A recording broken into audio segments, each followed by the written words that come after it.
Babacar Ba forum du justiciable la ñuy dalal Babacar maa ngi lay nuyu. maa ngi lay fay soxna Fati. di am mbégte di teew ci plateau bi. très bien aywa Chérif ñu soobu ci waxtaan bi. waxtaan bi li ko waral mooy li xew démb ca tribunal bu Ndakaaru procès Ousmane Sonko Mame Mbaye Niang verdict ba daanu en première instance ban commentaire déjà la inspiré. waaw premier commentaire bi Chérif bi ma ci def mooy que ni démb dañu gis que ni on a un système judiciaire qui est fort ci sama jàngat. démb parce que li tax ma wax ko mooy bon xam nga procès bi avant ñu koy tenir am na coow lu bëri loo xam ni juddu na ci donc ñu bëri ñoo ngi doon wax que ni procès la boo xam ni dañ ko tëral juste pour xañ ki nga xam tey moom mooy Ousmane Sonko ses droits civils et politiques am pour que mu bañ a bokk ci li nga xam tey moom mooy élection présidentielle yi. donc am na façon commentaire bu nekk je pense que ni jël nañ ko teg ko ci deru justice bi mais démb man li ma jàpp mooy encore une fois de plus la justice a montré que ni elle est indépendante. juste en tout cas ci certains dossiers yi magistrats yi wane nañ que ni ils ont été à la hauteur gis nañ ay magistrats yoo xam ni ils ont vraiment pris leur responsabilité pour dire le droit. man en tant que un acteur de la société civile c'est-à-dire que jàngat boobu laa ci mën a def pour wane que ni effectivement que magistrat yi li ñu waroon def nañ ko parce que xam nga ñun procès bu amee au lieu que ñuy dugg ci fait yi li ñuy njëkk a xool mooy est-ce que les droits de la défense ont été respectés parce que loolu dafa nekk ay principes yoo xam ni ci procès pénal daf ci am solo surtout ki nga xam tey moom mooy justiciable yi ki nga xam tey moom la ñuy topp alors dans cette affaire gis nañ que ni quasiment les droits de la défense ont été respectés parce que bu ngeen xoolee ci procès bi minimum am na 3 renvois te renvois yi boo xoolee le plus souvent ki nga xam te moom mooy Ousmane Sonko wala boog ses avocats demandé nañ ko te bi ñu koy demandé c'était contre l'avis du parquet c'était contre l'avis de la partie civile donc foofu également gis nañ que ni le juge topp na en tout cas pour respecter li nga xam tey moom mooy les droits de la défense topp na demande bi nga xam tey moom la avocat yi doon demandé alors loolu aussi man ma jàpp que ni dafa nekk lu am solo. mais Ousmane Sonko ak avocat am gisuñu loolu parce que démb amoon na yéen a teew mais li xët-xët yi fi xewoon la dernière fois moo tax. indi nañ certificat médical mais juge bi jëlul certificat médical bi. waaw foofu aussi d'accord naa ci ak ñi nga xam te moom mooy les avocats de Ousmane Sonko moo tax ma ne la quasiment les droits de la défense ont été respectés parce que procès boo xam ni. demandé que 3 renvois respecté woon que dina tenir compte du certificat médical pour encore renvoyer ko le temps que mu wér mën a ñëw man jàpp naa ni juge bi démb mënoon na accepter li nga xam tey moom mooy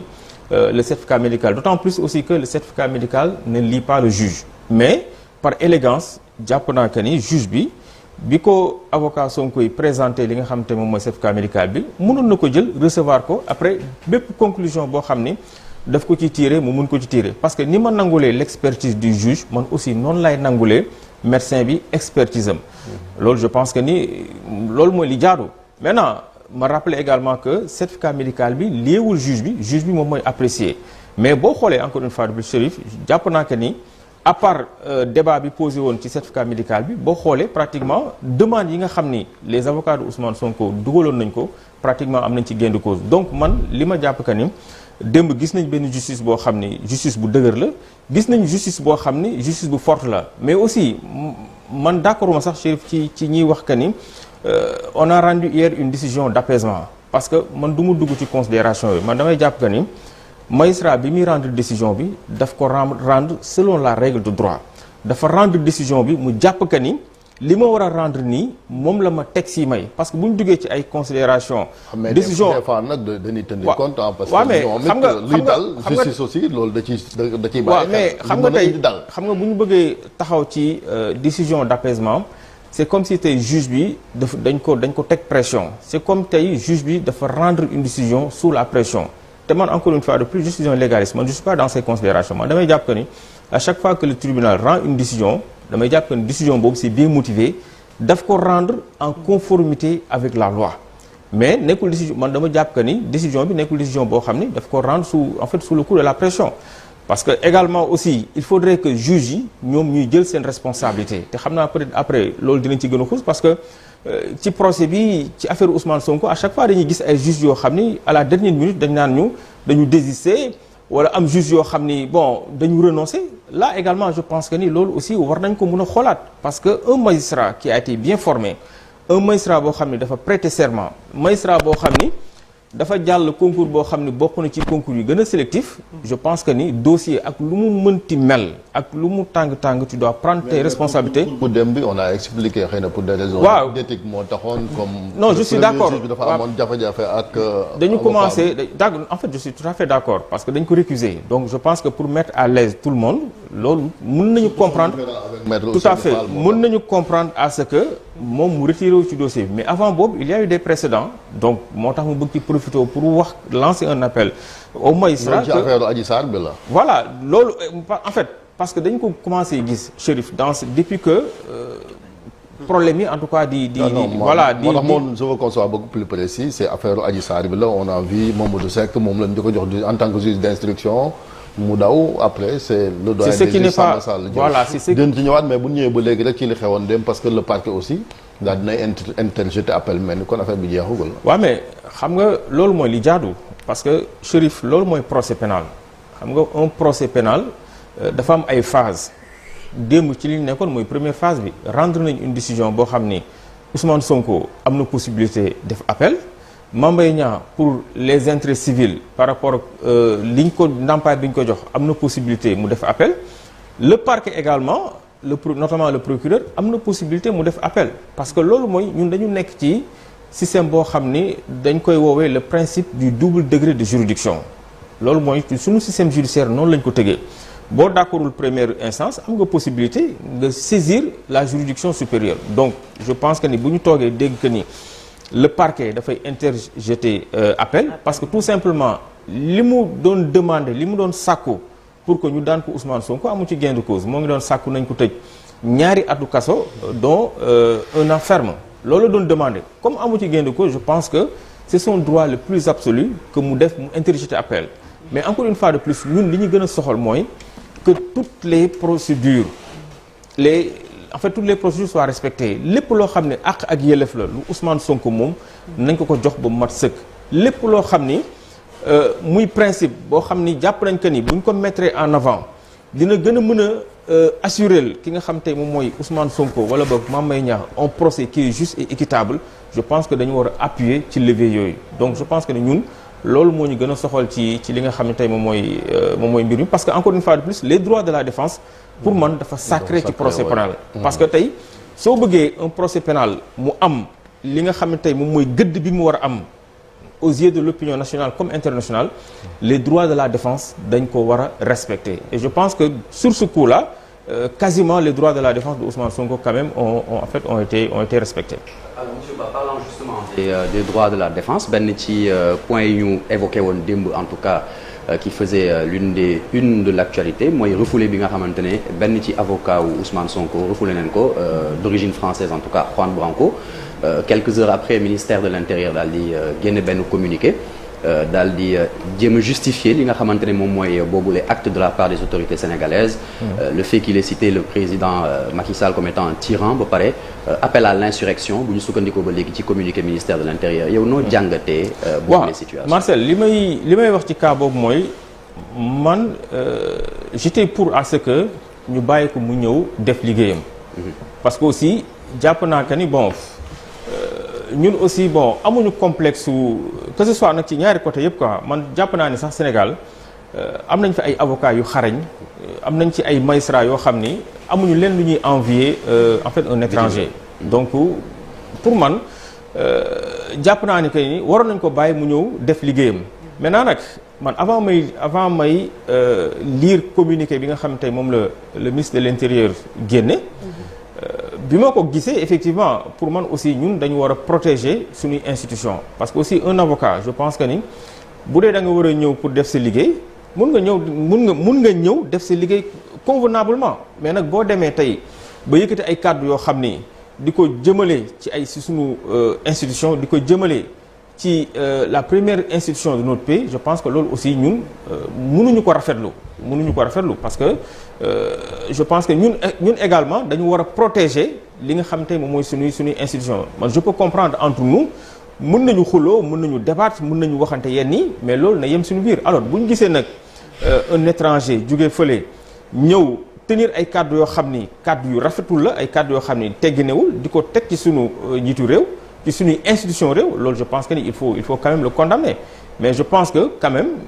hormis peut-être incident boobu je pense que ni mënoon nañu ko bàyyi mu ñëw def li nga xam te moom mooy liggéeyam. léegi verdict bi daana aussi nit ñi liñ gën a insister mooy affaire éligibilité Ousmane Sonko parce que moo nekkoon crainte bi parce que dañu jàpp ni Macky Sall bi mu fi nekkee ba léegi adversaire yu bëri yu mu écarté day profité ci code électoral bi surtout article L29 ak 30 pour écarter adversaire politique est-ce que yow jàpp mu ngay gis-gis nit ñi gis ni finalement fii amul benn conséquence sur l'éligibilité Ousmane Sonko. Je pense que ni démb déglu naa seen benn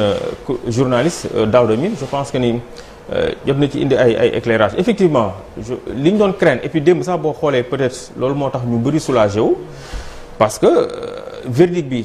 tey bu yemee fii rien n'empêche aujourd'hui à Ousmane Sonko d'être candidat parce que jusqu'à présent jusqu'au moment où je parle ses droits civils et politiques restent intacts donc il échappe en tout cas aux articles L29 et L30 du code électoral yi nga xam ni ñoom ñoo prévoir nit ki bu ñu ko tegee yenn daani pour du bokk ci élection yi bon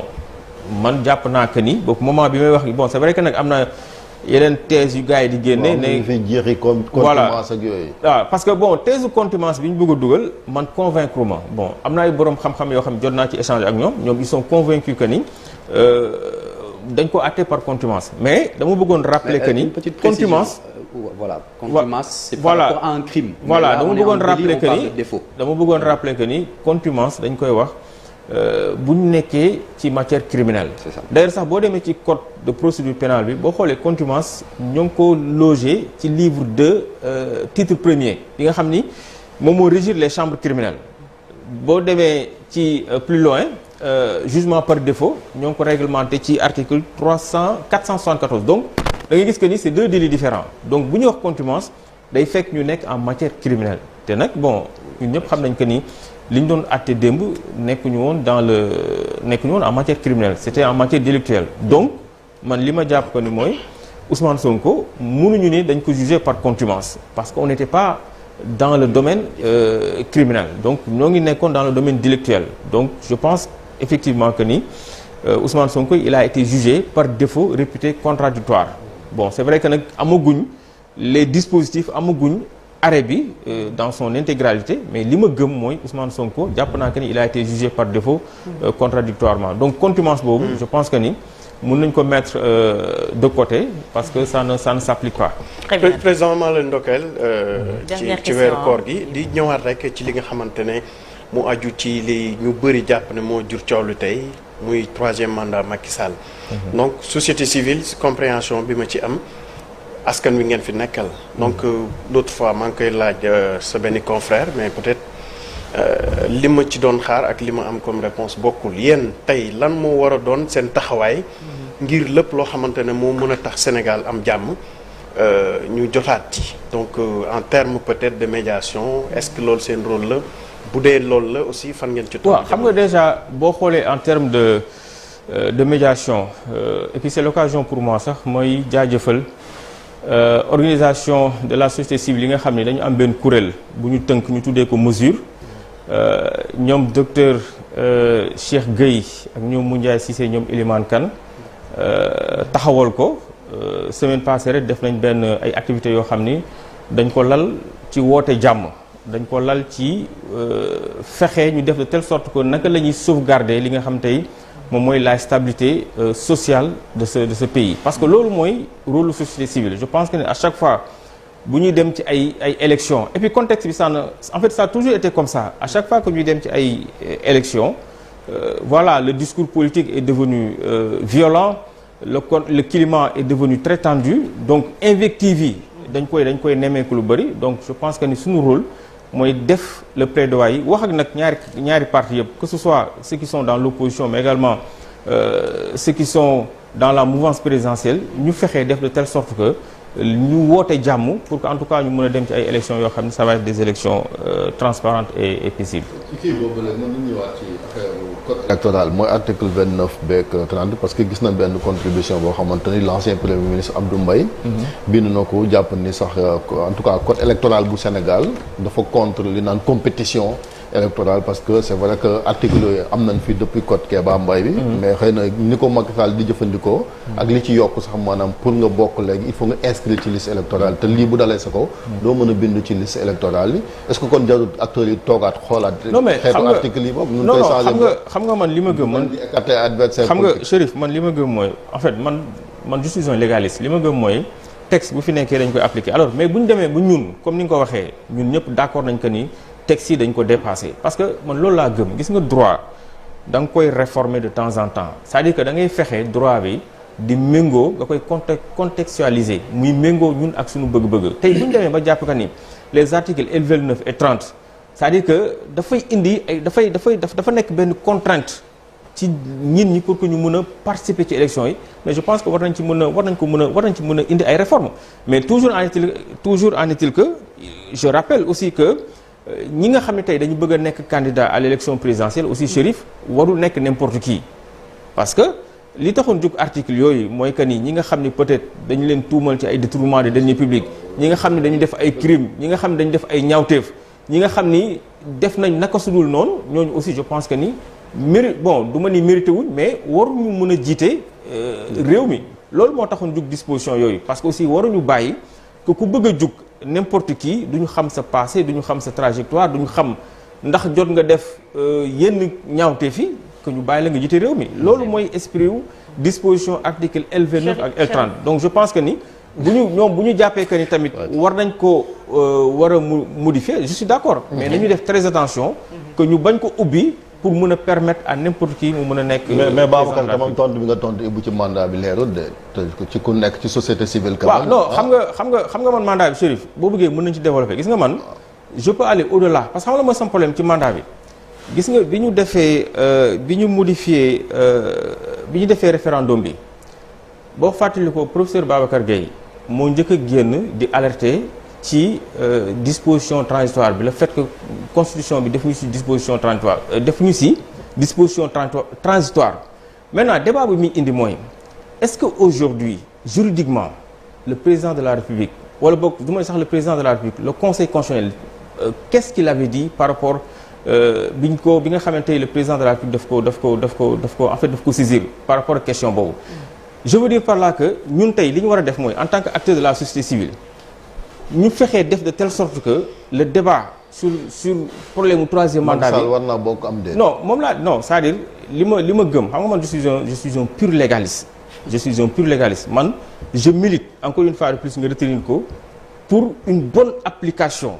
de l'article L27 en fait de l'article 27 de la Constitution c'est-à-dire que cette disposition soit appliquée dans toute sa rigueur. C'est-à-dire. Merci.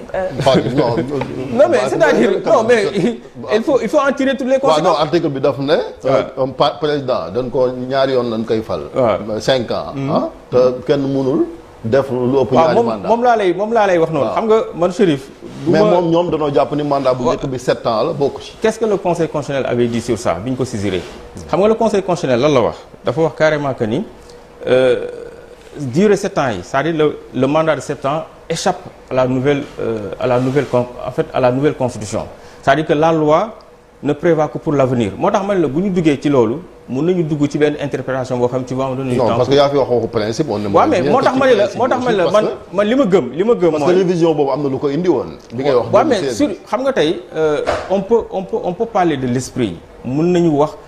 volonté bi moo tax ma ne la je suis pour l'application stricte de l'article 27 c'est-à-dire que l'article 27 de la Constitution soit appliqué dans toute sa rigueur. Merci beaucoup jërëjëf am na peut-être man sama classe gi xam nga ñun moom ay profane lañ. li muy wax nii comprendre ma la ci wér j'ai essayé de comprendre Babacar. mais comprendre ma jërëjëf xam naa peut-être beneen plateau dina gën a yaatu. léegi ñu dem ci ñaari yéenekaay groupe Futurs Médias merci beaucoup Babacar Ba ñaari yéenekaay groupe Futurs Médias muy l'Observateur ak Record.